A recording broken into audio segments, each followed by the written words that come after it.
Welcome back to WNST and Baltimore Positive. We got Kirby Fowler here. We got admirers, man. You're like, ever since I had TJ Smith here, I mean, O'Malley, people liked him okay, but like, you're like the most popular dude that's been here. Everybody waves to you, knows who you stop are. before we jump welcome to downtown. Can we stop this right now? I'm done. I'm done. Before we jump back to Kirby, tell folks what just happened here when we were off there. A couple guys walking in because it makes our point. Yeah. And creative, Henry and Jeff came up and said, Baltimore Positive, I like your message. We need to do this. We need to do that. And I'm like, you sound like me on the radio. Yeah, they're singing our song, and it's our sponsors at Jennings and State Fair and Fadley's and Sender, Maryland that make all of this positive. Kirby, thanks again for being here. Thank you. We got a number of things to talk about, but we are in Lexington Market. They're undergoing a big facelift, brand new market, very exciting. I think there's a groundbreaking coming up, and you're kind of proud of the role you played in it. So walk us through it. Sure. So first of all, when I talk about any of these achievements, you should all know there's so many different players, public, private, that made things happen. I'm not trying to take credit all for myself. Back in about 6 years ago, I was sitting in a board meeting of the Public Markets Corporation, and I said, does anybody have any vision for any of these markets? Right. And I heard crickets. And thankfully, then it was under Stephanie Rawlings-Blake, they heard what I was saying, and they started to transform the board, and they started to put some support behind transforming the markets. And so we started first with Cross Street Market, and that's... Well, why was there an aversion to it? Too big a project, too old, too this, too that? I think people just said in the ways they thought, things can't change. Things can't change. Lexington Market is always going to be this way. Never could. Yeah, exactly. So I was so frustrated, I was about to resign from the board. But then, unfortunately, I opened my mouth, and then they made me board chair, which I did for 4 years. Fortunate or unfortunate? I'm trying to figure that out. I don't know. I don't know. But no, it's nice to have the opportunity to try to transform these places. And then Colin Tarbert took on the Broadway market, a part of the portfolio. But Lexington Market's been the baby that I've been most concerned about because it's right in the heart of downtown. It's so historic. And over the years, we've recognized the challenges with the building. Right now, we're in a great space. Fadley's has so much character. But the rest of the market, you look up, you can see dark ceilings. There seems to be very little life. Actually, the darkness sort of presses down on you, as you can tell from the floor. Well, one of the good parts is I came here as a little boy, and I walked in through the world-famous sign that's down on the north side of the building. And I feel like it's 1972, and I'm 4 years old. My grandmother's. So that's cool. That's awesome. Yeah.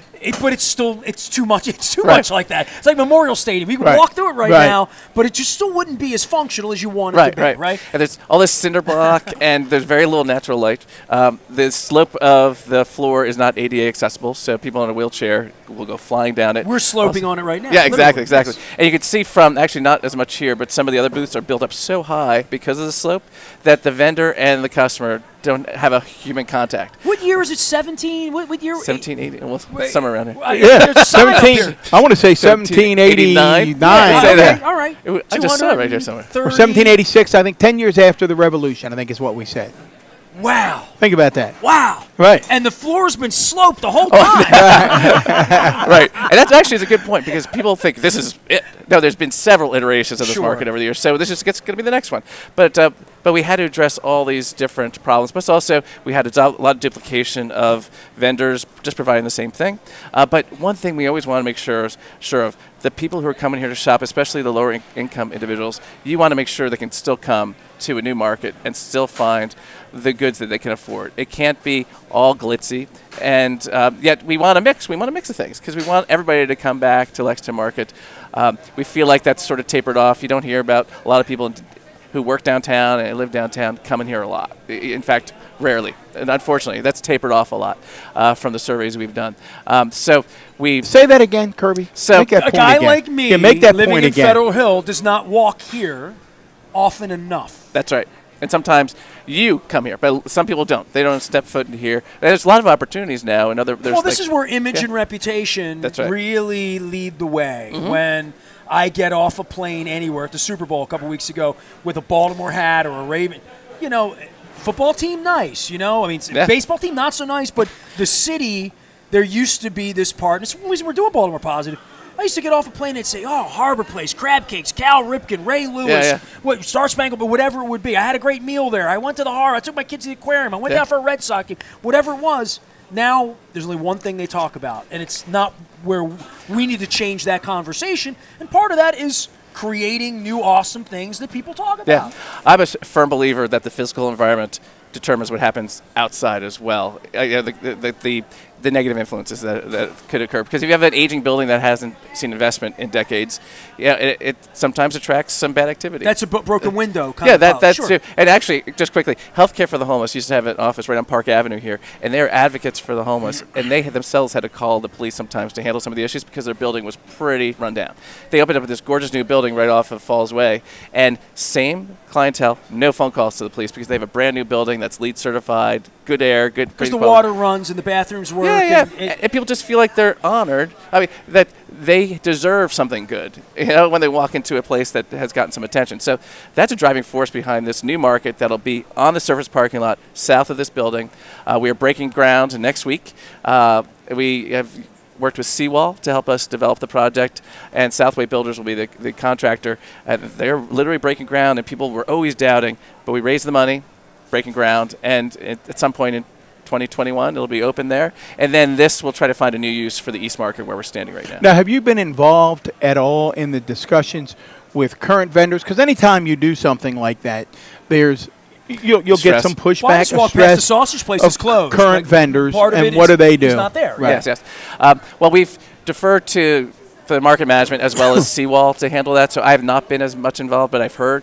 But it's a challenge. On the other hand, there's probably too many. If you look at some of the great markets of the country, like Reading Market, they don't have this many vendors. A few years ago, we were up to about 100 vendors. You don't have that number of vendors anymore in markets. And so gradually, different leases have been burning off. And it's worked because we can't bring 100 vendors over to the new market. So you're going to have to terminate some, and thankfully some just terminated on their own lease terms. But some also are going to be invited to come over and say, hey, but we also need you to clean up your act a little bit. Perhaps try different food ideas. Don't have so much of your storage right there on the counter. There has to be more appeal to the shopping experience. So that's a challenge, and Seawall's handling it well. So the hope would be when the new market opens, Kirby, if you could fast forward to 5 years ahead, and we come back in and we do a story on Lexington Market. What's the story 5 years from now? First, it should be that the community that has been shopping here for decades and they've been committed to coming here can still go to that market and purchase whatever they need and to afford it, and so forth. So that's number one. Number two is that we're drawing in. You'll see more people from throughout the city, region, country who are coming in.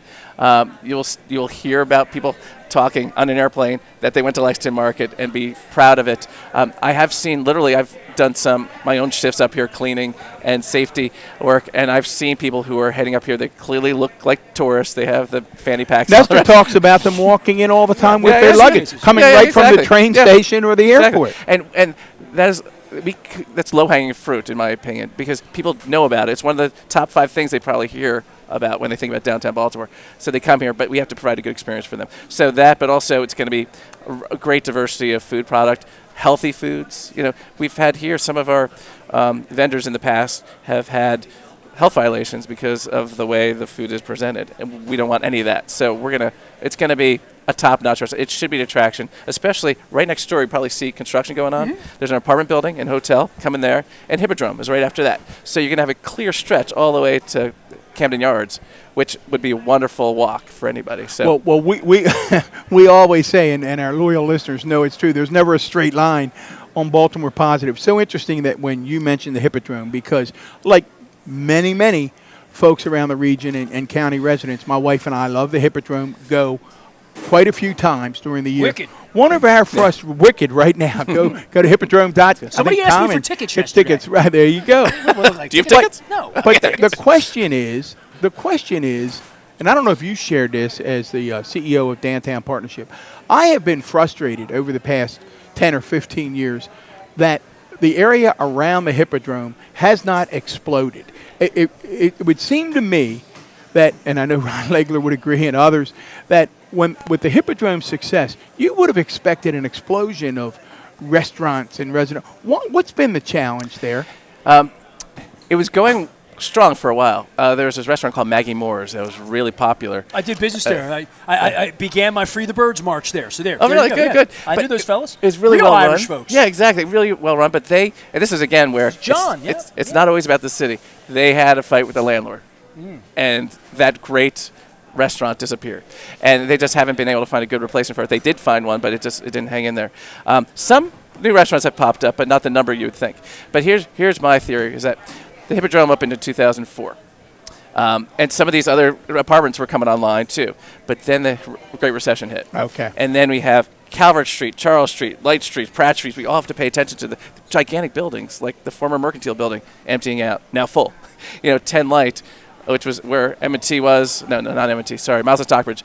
That emptied out too. And then now it's full of residents. But we had to address those blocks that were such in the core that you can't give much attention. I could not bring a developer investor from the Inner Harbor through past empty buildings to get to Howard Street and get them interested in Howard Street. So it felt far away. It was too far away. And now that we've stabilized the downtown core and grown it, now there's a focus on Howard Street, thanks to 520 and 500 Park Avenue. They've brought a lot of health from there, so it's coming down to 400 block. And Baltimore Development Corporation has some really good leads on some other properties in Howard Street, so it's coming. I mean, the fact that there's construction going on just south of us, and in a week or two there'll be our own construction in Lexington Market, it's back. It's back. But the recession got in the way, I think, of that development. Well, there's a mechanic space, too. That's kind of like an empty hole. I see Dan Roderick sitting over in the corner there, and I read about him saying this big empty hole. That's 4 blocks from my house. Yeah. That's where the theater used to be, and he used to go to the theater. I used to go to the mechanic. That was more centrally located, even though it was a generation ago. Yes, right? yeah. It's a shame, and I don't want to beat up on anybody because this is about positive. But when they chose the Hippodrome site, there should have been a backup plan for the mechanic immediately. And sure. Yeah, because you knew you were moving an asset from the core. And then also people don't understand the hole is a hole right now because of private litigation. Well, that's not unlike. It's funny. We did just have Mary Miller on, and again. If you're trying to learn about mayoral candidates, almost all of them are here on Baltimore Positive. Go check them out. All willing to stand. What you just said about the mechanic, Mary made that argument about the red line. She said her fault was that the city never had a contingency plan or a strategic plan that should the red line not work, should it fall through, and all of a sudden we it all was focus like on plan all of a A, sudden there is no plan we B, woke up right? and there was no plan B, and you're saying that about the mechanic. Yes. Now, what do you say, Kirby? This is I think it's a really interesting topic. I'm going to try to tie them all together. You got State Center, you've got the office space downtown at Charles Center and others, and I've tried to follow that. I've got a lot of friends of mine who are on both sides of that issue, quite honestly, I mean, passionately on both sides. So I've met them. There's been, you know them. So explain to folks what the discussions have been, and it has to do with whether we invest up by State Center or we focus on the core. Talk about what the discussion has been, and then where the partnership's been on that. Sure. Well, with regard to State Center, it's an important neighborhood in our city. It connects a lot of strong neighborhoods with some weaker neighborhoods, and tell it could folks bring those. where it is. Okay, so it's near the this is Baltimore Symphony. It's up Howard Street, Martin Luther King, right up near Bolton Hill, almost on your way to Penn Station. That area where Artscape. It's very near Artscape. I would call it the 5th Regiment Armory. Thank where you. I used to run into There you go. That's it. Spent some long nights there as a high school principal. Meets that went on forever. We all did. It never ended. No, forever. Went forever. But the challenge with those government buildings is similar to the challenge we had at Lexington Market. Older building, it's just not. The air quality is not as strong. It's just not appealing for employees, so it's hard to attract employees. So the state has that problem: how to make their own employees, first of all, attract more employees and make them productive. But the neighborhood needs something better. So Downtown Partnership has been neutral on it because it's an important neighborhood, and they deserve some investment up there. But the minute the governor announced that he wanted to relocate jobs downtown, of course, we have to leap at that opportunity, and so there are a couple buildings in particular along Charles Street that the state could definitely help by moving in. Pratt Street is very healthy, and they don't even have contiguous space that could probably accommodate any state agencies. We're about 90% occupied along Pratt Street, similar in Harbor East.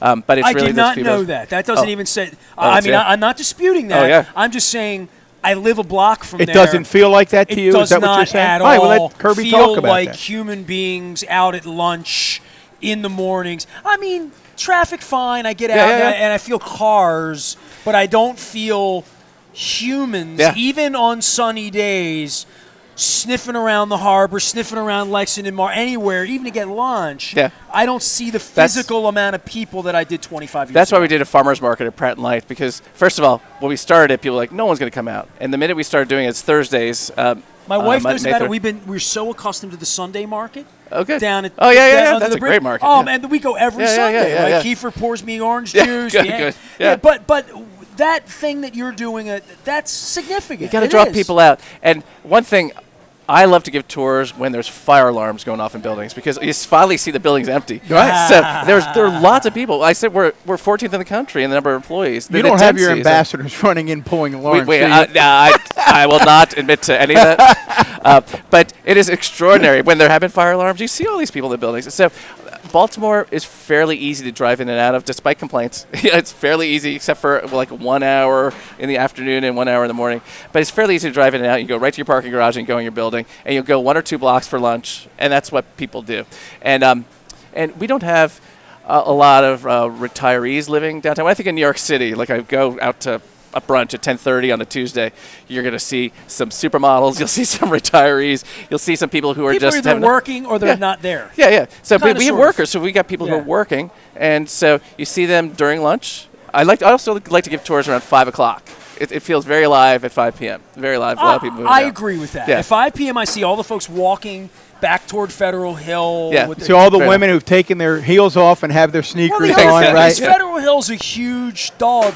A lot of single people, a lot of animals. People have to walk their dog, right? So between 5 and 7, I would agree with you. There is a twilight period where you walk through Federal Hill and you feel like you're in a neighborhood, not in a place where there is nobody. I would agree with that. Can we, jumping back, and this is Nestor's neighborhood, and I love this discussion, Kirby. It's a different one than any of the ones we've had. It is very different. Yeah. And again, I think a lot of folks have tried to follow it. Is there, I want to state this the right way, is there enough demand to fill new development at State Center and continue to grow the Charles Center portion of the core, or is it an either or? Respond to that. It depends if you're talking about the office market. I presume, Yes, right? I am. The office market is consistently a challenge. First of all, people don't know this, but downtown, when I define it broadly, the 1 mile radius, went from 10 million square feet to 20 million square feet over the past 20 years, 30 years. That's doubling of the office market, and we've been able to absorb most of it. But still, the rents, even on Pratt Street and some are still about the same as they were, a few dollars more than they were like 20 years ago. So that's not a good for the property owners. It's great for the tenants. It's terrible for me. I know this. Yeah, exactly. I own property downtown. Oh, sorry. So that's how Baltimore Positive was built. I mean, Good. I've had a property for 20 months, and I'm having trouble selling it. So therefore, I'm screaming, and that's Yeah. why Yep. you're here. Yep. Because we need to scream until we make it better. And that's where, even though Morgan Stanley just brought hundreds of employees right to Charles and Light, Pandora brought hundreds of employees to Howard and Pratt. There's these things are happening, but it's just not enough. And thankfully, there's a bunch of smaller businesses that are starting to pop up, like Fearless. They're at Spark, which is a co-working space in Power Plant Live. They went from about 12 employees to about 100 in a few years. So we need to nurture those types. That's the future for us. You can't rely on some of these big companies moving in. But Dave, to get to your point about why people are not moving around, we're not going to talk about crime too much, right? But I think because of the perception issues. No, we're going to talk about crime. In the next segment, we will talk about crime. This is not a PR show. This is a real show. Okay, good. We'll talk. All right, good. All right, fine. That's good. Can't talk city without talking. We'll come back in another segment. But I do think because of the perception issues, people jump in their cars and go home. So you don't see them wandering around. Yeah. I don't jump in my car. I live here. I don't go home. This is home. Yeah. I get on my feet and I walk over to harbor. Across the harbor. That's how I stay skinny. Being old. I'm loving this conversation. I want to talk about animals too. Can we do that? Sure. We're going to come back. We thank our sponsors at Jennings, State Fair, Fadley, Center, Maryland. We are with the CEO of the Downtown Partnership. He's getting ready for a big job change. We got a lot more to talk about downtown. We're going to Polar talk about bears, we're going to talk about African penguins and polar bears and his new adventure. Nestor, where are we today? We're at Lexington Market. We're at Fadley's. You know, I've already eaten the crab cakes. I'll just show you the empty glass of water here. Crab cakes. I had the macaroni and cheese today. You love the macaroni and cheese here. I do, and I didn't even know they had it because they have fish over here, all different kinds. They have muskrat, they have raccoon, but you would never know that. You know why, Kirby? When I come here, what do I get? Crab cake. And what else do I get? French fries and coleslaw. That's exactly what I get every time. That's what I've been getting every single time. They have like stew here. They have onion rings that are delicious. I see some hot yoga in your future. Got to walk down Lake Street to do that. Yeah, good. We got another segment to go. Very hard doing yoga above the place with the best breakfast in town, too. But we'll get to that. I'm Nestor. He's Don. Kirby Fowler is our guest. We're talking downtown partnership, and we're talking about the future of Baltimore. We are WNST.net and Baltimore Positive. We're back for more from Fadley's in Lexington Market right after this.